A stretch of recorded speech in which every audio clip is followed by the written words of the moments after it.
G'day and welcome. It's Steve from I'm Enough Coaching. How are you? I hope that the world is treating you well and life is being kind to you. So I'm jumping on to share another model of human behavior with you. Now, this is a very basic, very foundational model of human behavior, but it's extremely powerful. It's got so much potential in it. And it's something that I use on a regular basis. It's something that I use in my own personal life. It's something that I use to be able to calibrate those in front of me and to be able to coach and help and mentor people.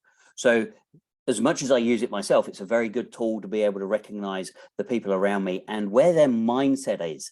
So this is all about mindset. And it's all about how are we actually taking responsibility for what is going on around us.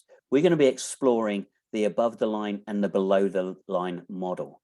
Now, you may have heard of this, you may have seen this in many other forms, but it is such a like I say, a foundational model that it's rude not to share it. So this is the take that I have on the above the line, below the line model. And it all starts with our responsibility. How do we actually choose to take responsibility for what is going on around us? Now, what I've done is I've taken the word responsibility and I've broken it down into two words: response and our ability. What I'm trying to demonstrate here is that the response that we choose, and it is a choice, the response that we choose will determine our ability to do something about it. And if we have a positive response, that gives us a high ability. We can then really start to choose to be proactive, to take ownership, to start making decisions and to move forward. Whereas if we have a negative response, if we have a nothing to do with me, or this is shit, or this always happens to me, or blaming and stuff like that, then our ability to do something is very, very low. We kind of back ourselves into a corner and we don't give ourselves too many options. And this is where it turns into the above the line or the below the line model. So what I'm going to do is I'm going to go through the above the line, below the line model, and I'm going to share some examples of behaviors, mindsets, attitudes, languages that we can use. And what the overall outcome of this is to raise our conscious awareness to what it is that we're thinking, what it is that we're saying, and how we're behaving, because this will give us an indication as to whether we're above the line or whether we're below the line. Now, like I say, it's a choice. Now, when we can recognize where we are, we can then choose if we want to go above the line or stay below the line. Now, I want to stress this. I want to stress this really strongly. We don't have to be above the line all the time. We are human beings. We all have bad days. Hands up if you've had a bad day. Yeah, I have. At the moment, I've twanged my shoulder, my back's gone into spasm. I'm not exactly having the best day. However, how I choose to respond to that will determine how my reality is, how my day is going to be. So when we start to look at it, we can choose to be above the line or we can choose to be below the line. Both is perfectly fine. What I'm going to emphasize though is don't camp out below the line. Don't set up your tent there. Don't think that it's okay to stay there, because it can drain you. It's a very energy consuming way of living. I know this because I spent about 10 years of my life living below the line, and it's full of drama, it's full of victimhood, it's full of woe is me. Okay, so it's not a very nice place to live. But when I recognized this model and somebody told me this model and I realized that I had a choice, I could choose to either be above the line or below the line, and I was in charge of that choice based on my response. It became my responsibility to choose which one I wanted, and it massively changed my life. So like I say, it's a very foundational, very basic model of human behavior, but extremely powerful. So we're going to get in and explore below the line to start off with. So when we start to see, feel, hear our below the line selves, or we see other people doing it, perhaps, we're playing the victim. Now, what do I mean by this? Well, we associate ourselves with our illness or our disability or something like that. It doesn't mean, and I'm not saying that there's anything, I'm not belittling anybody's disability or how they're feeling. It's when we use it to be able to get connection and stuff like that. I'll give you a real life example from myself. So when I was diagnosed with post-traumatic stress disorder from my time in the military, for about 3 years, I wore that diagnosis, that PTSD diagnosis, almost like as a badge of honor. It became an excuse for me to be able to behave the way that I was behaving, and I was not behaving the best way at all. I was very angry. I was very dysfunctional. I was rude. I was aggressive. I was basically an angry little man. I was a pain in the ass to be around. And all I kept saying was, "Well, don't you know I got PTSD? You know, this is what's wrong with me. You should adapt and you should change your behavior to meet my condition." I was very much playing the victim. I was associating myself with my diagnosis rather than saying the diagnosis is just part of who I am and I can still move through and live with that. You know, then we start to look at things like expecting someone or something to change or someone to apologize from our past. When we start to recognize the below the line behavior, it's almost like we are disempowering ourselves. You know, in this example, expecting someone to apologize from our past, it's almost like, here's my token of empowerment and I'm going to give it to you.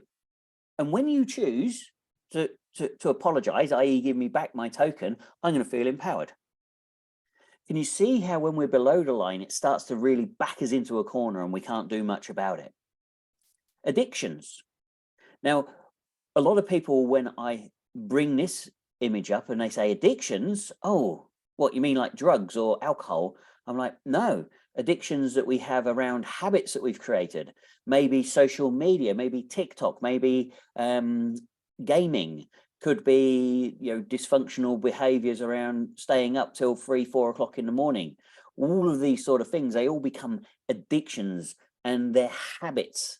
You know, it's a bit like checking your mobile phone every 20 minutes just to see if you've got a message.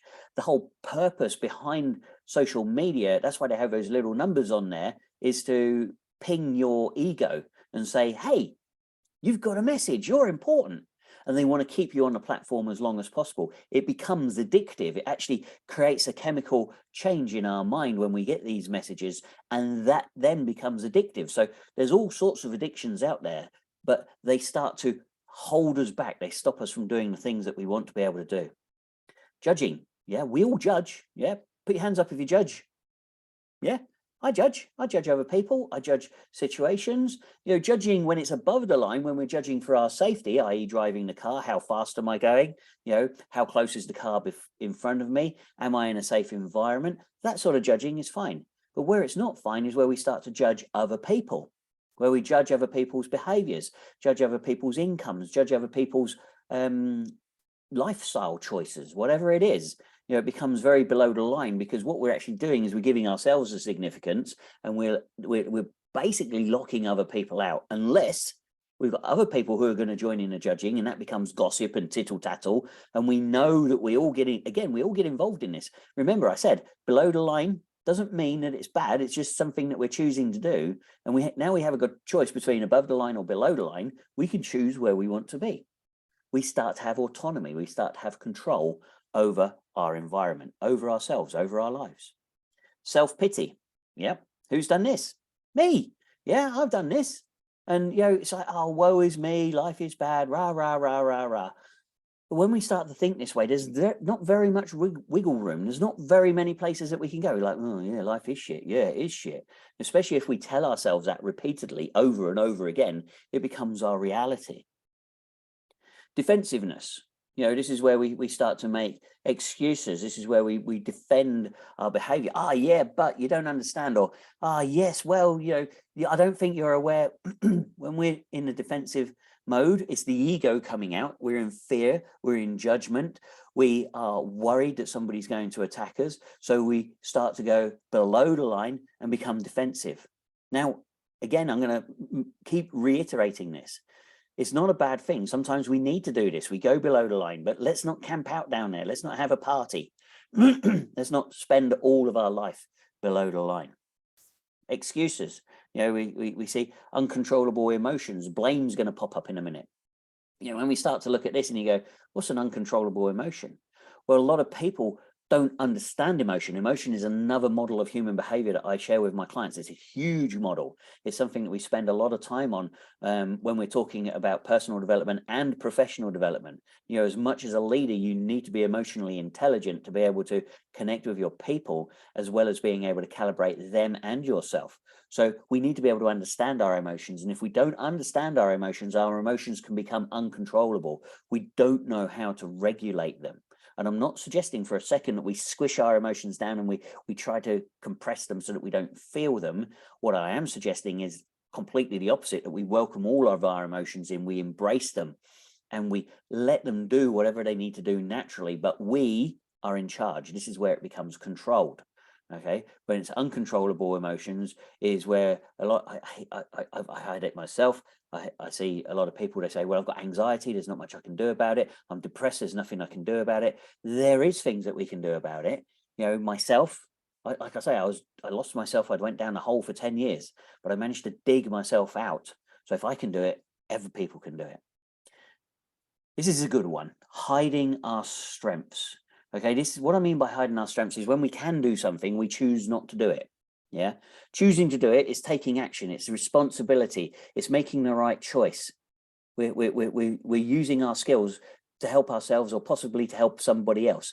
When we choose not to do it, we're hiding our strengths. We're choosing to be below the line. We can't really do much with it.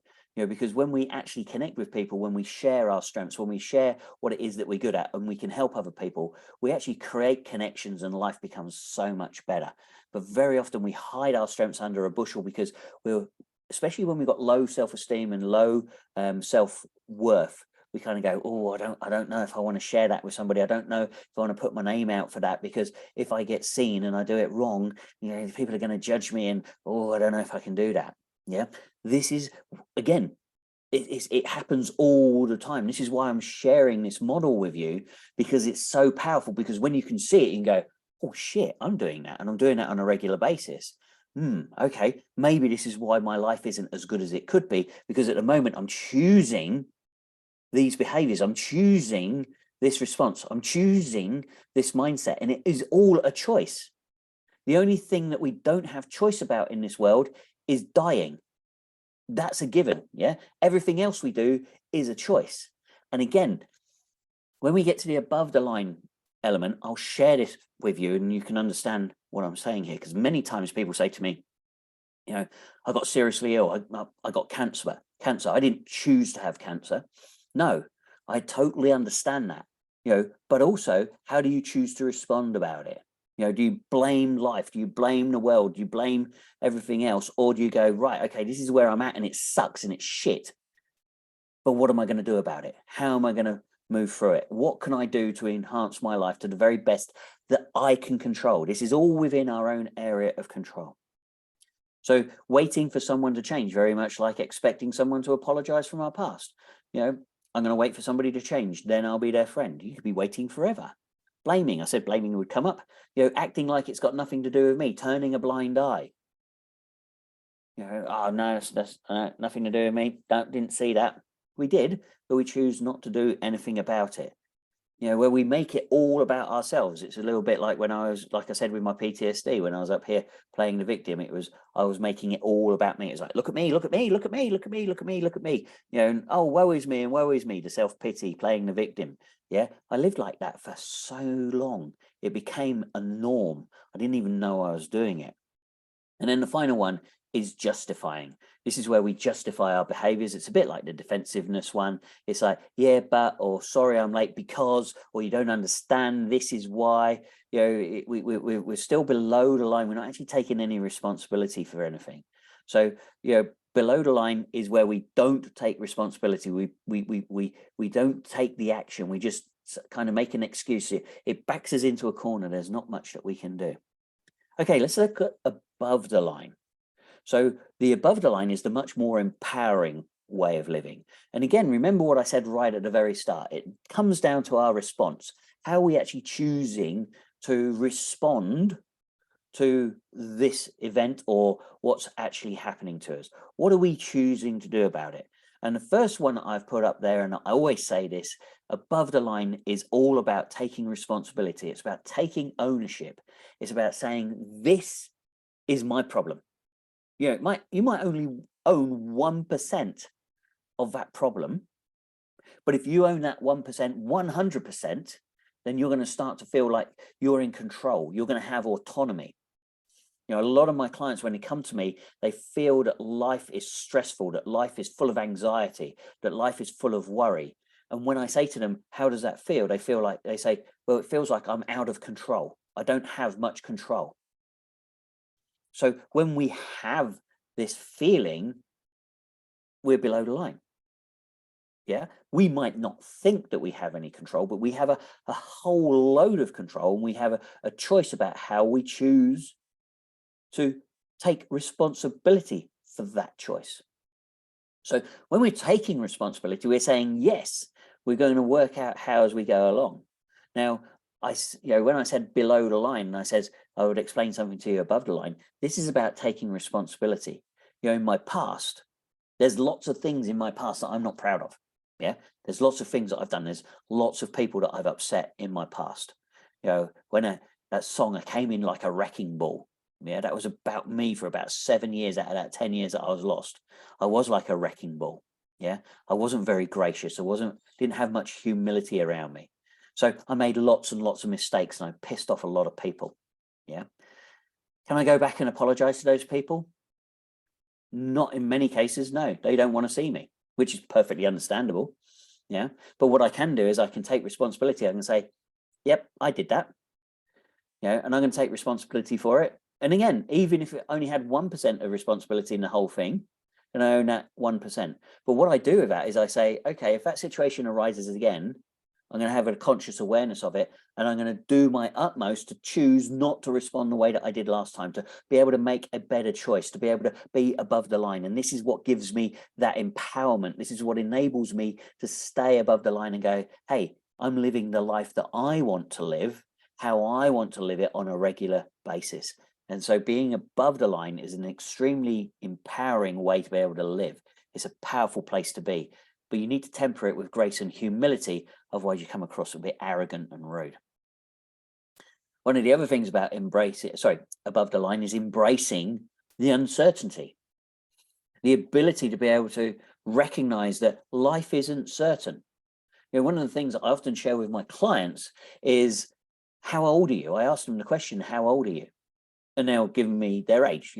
They could be 28, they could be 53, whatever it is. And I go, well, you've done very well with embracing the uncertainty. And they go, no, I don't like uncertainty. I don't like change. I like things to stay the way that they are. And I say, well, tell me what's going to happen in the next 12 hours. Can you predict that for me?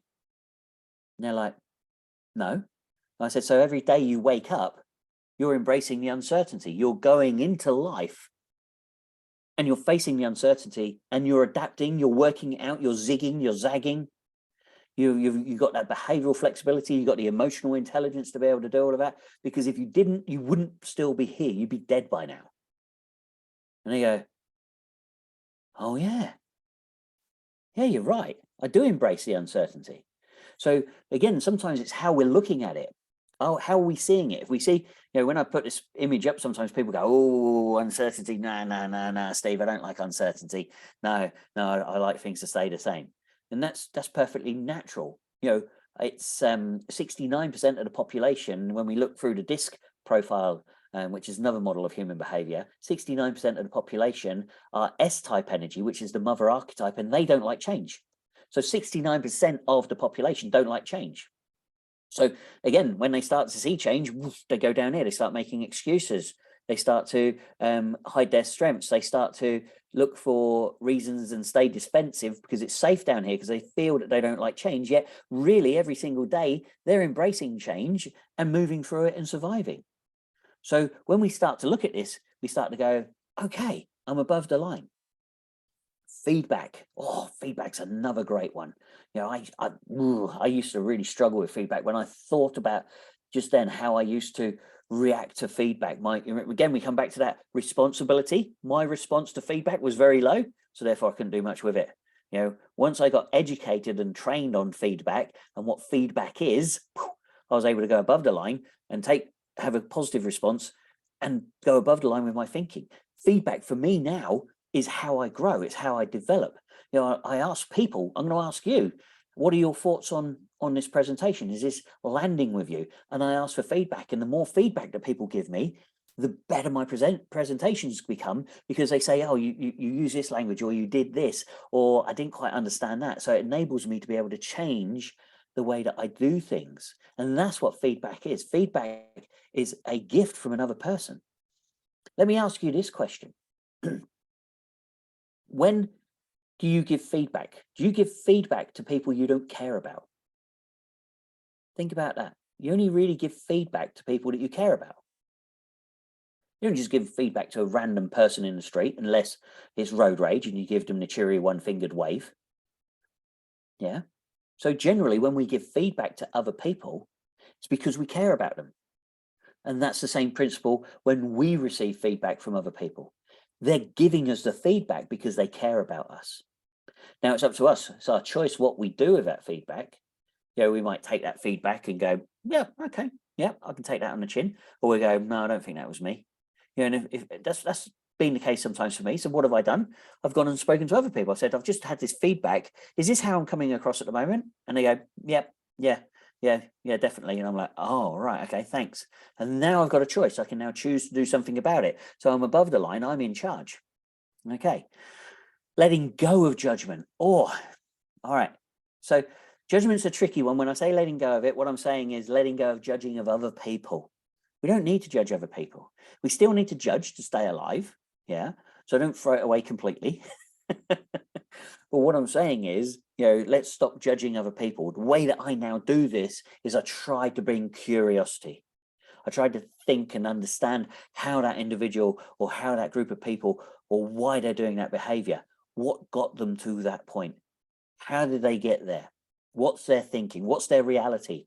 What's their way of life right now? Because that will help me to be able to understand and judge less. So I bring heaps of curiosity. That's another thing that helps me stay above the line. Learning and growing. This is that process there, learning and growing. If I learn more, if I grow more, then I'm above the line. There's a phrase that I use in coaching a lot. It's called, you're either green and growing or ripe and rotting. If you're green and growing, you're above the line, yeah?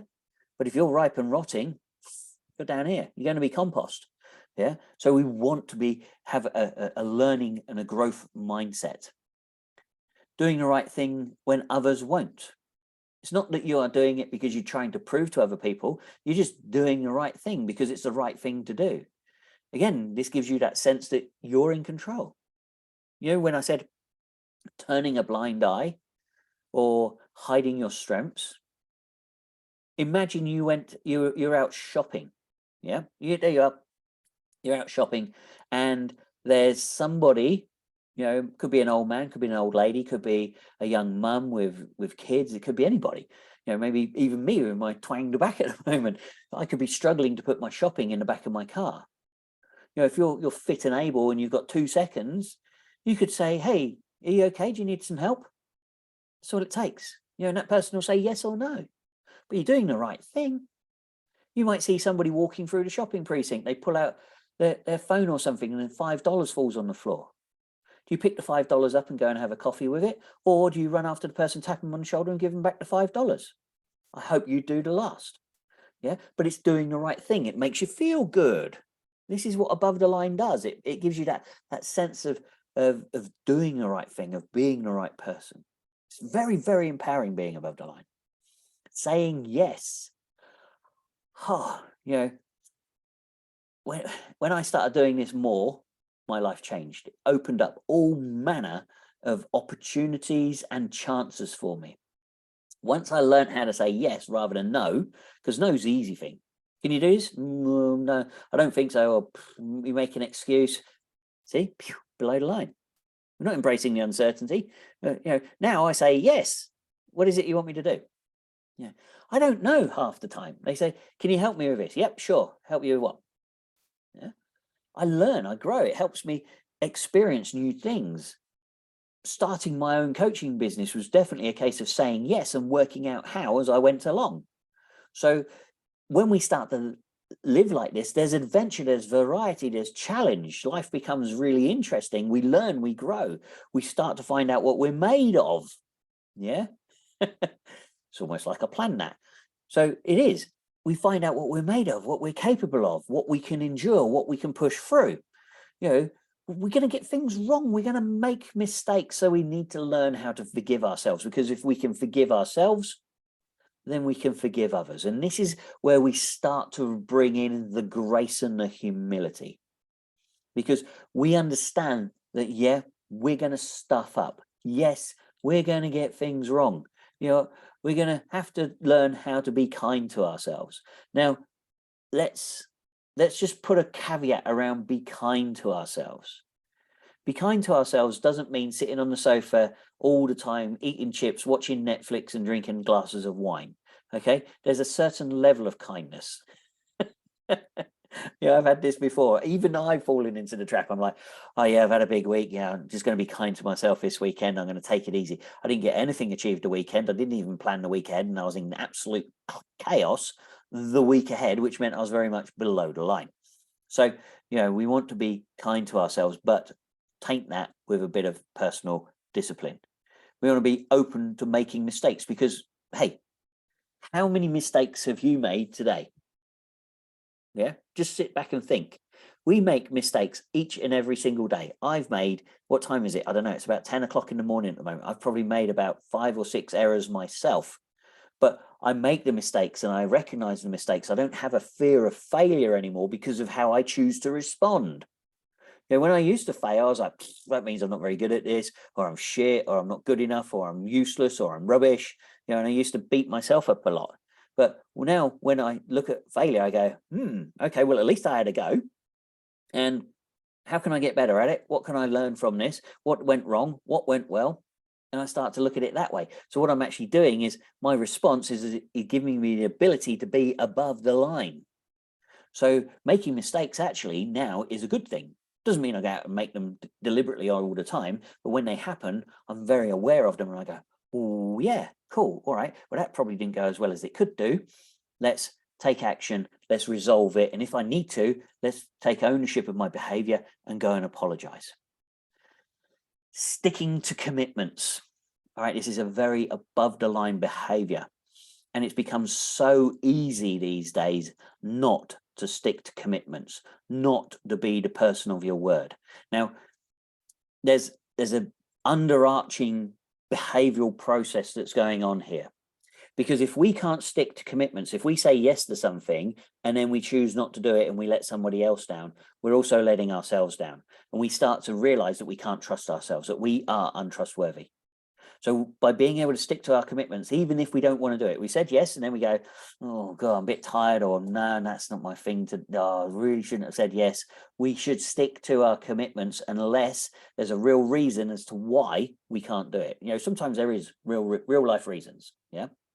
But where possible, stick to your commitments, because it proves to you, as much as everybody else, that you're trustworthy, you're reliable, you have integrity, and you can be respected and be respectful to other people that you said yes to. Okay, so really labor on that one just a little bit more, because it builds us up inside and really helps us to become more above the line.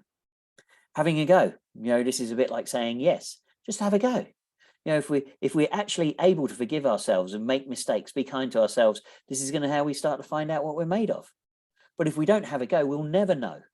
You know, there's so many people who die each and every day with a bucket list that hasn't even been started, let alone completed. So don't be that person. Say yes, have a go, work out how you're going to do it. You know, it's like when I became a coach, I didn't even have a job. Yet I signed up to a $90,000 training. That really was saying yes. That was taking responsibility. It was having a go. It was finding out what I was made of. It was sticking to my commitments. I could have quite easily thrown in the towel quite quickly. Learning and growing. I got feedback from people. I definitely embraced the uncertainty. You know, so this really gets you empowered and enables you ultimately to live life successfully, which is what we want. We want to have the success, and we want to have the success, but with a healthy dose of grace and humility, so that we don't come across as arrogant and rude and basically, like a wanker. We don't want that. So if we are able to do this, because if we can bring in the mistakes and we can see when we've got the mistakes and we can share our mistakes with other people so that they grow and they learn from them as well, this is how we bring in the humility. All right, so remember, our response will determine our ability. So if our response is a positive response, it's oh yeah, how can I do that? Or how can I take responsibility? Or what can I do? How can I say yes? Then we've got a high ability. We are above the line. But if our response is low, and it's like, oh, I don't know if I can do this. Oh, I'm not very good at that. Oh, I struggle with this sort of stuff. That's really not my area of concern. Then we start to live below the line. Now, I'm going to say this one more time. We're human beings. Sometimes we're going to be below the line. Sometimes we're going to be above the line. It's okay to go below the line. Yeah. But let's not camp out there. It's a shit place to live. I've spent 10 years of my life there. That's why I'm sharing this with you now, so that you can be aware of it, so you can make the choice. Just like when somebody made me aware of it, and I wish they'd made me aware of it earlier, then I can start to choose how I want to live. Okay, so I hope that this has served you well. This is the above the line, below the line model. And if this is interesting for you and you've enjoyed it, then please let me know. Give me some feedback. Say, Steve, that was brilliant. That really landed with me. If there's other feedback and you think, no, that was a load of rubbish, or you forgot this, or maybe you could include that, or can you slow down? Can you stop swearing? Sometimes I get told to stop swearing. Then please share the feedback with me. If you enjoy this and you're interested in doing coaching with me and you're not getting this as part of follow-up information, then please reach out and let's have a conversation, because this is what I do. I share models of human behavior so that people can make the best choices, so that they can live their life how they wish to live their life on a consistent basis, because that is a beautiful way to live. All right, so wherever you are in the world, whatever you're up to, I'm going to say cheerio, and I will speak to you again soon. My name's Steve from I'm Enough Coaching. Until we talk again, take care. Toodaloo.